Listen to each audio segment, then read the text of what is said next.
It's day 8 for a year in review here at PrepZone, and today I want to talk about the on-field interviews. We started them about halfway through the fall season, with the girls soccer team being the first. But there we kind of continued that through because it was really well received, and we had some memorable ones. Obviously, there's a single one that's over 1 million views. There's several other ones that are over 6 digits in views and likes. So it's been really amazing, so well received. The reach way beyond just the record nation. We've seen that just where some things we had to do to really protect our athletes. But I do want to single out a couple of them that kind of stand out to me. Not because they were any better, just because they were a little different. So the first one was the interview we did with Jacob Gomez for ice hockey.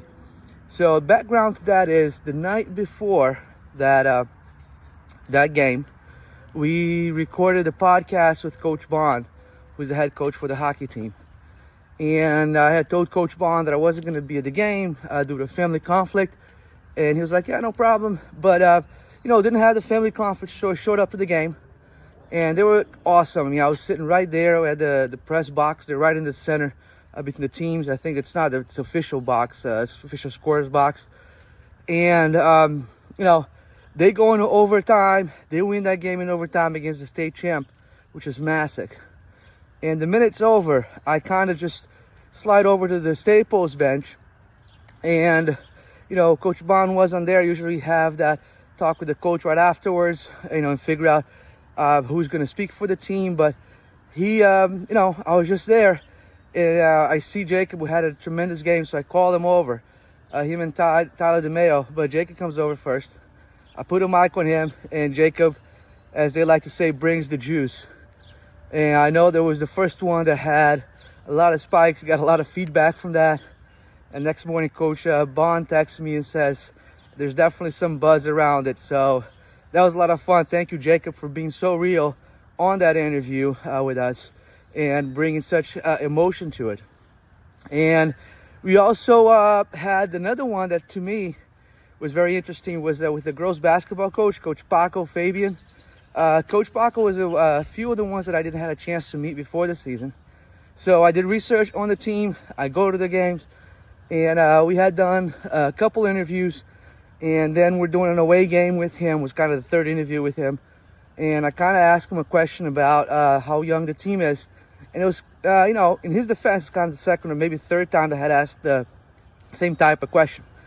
So then Coach Paco turns to me and says, I'm kind of tired of being asked about how young this team is.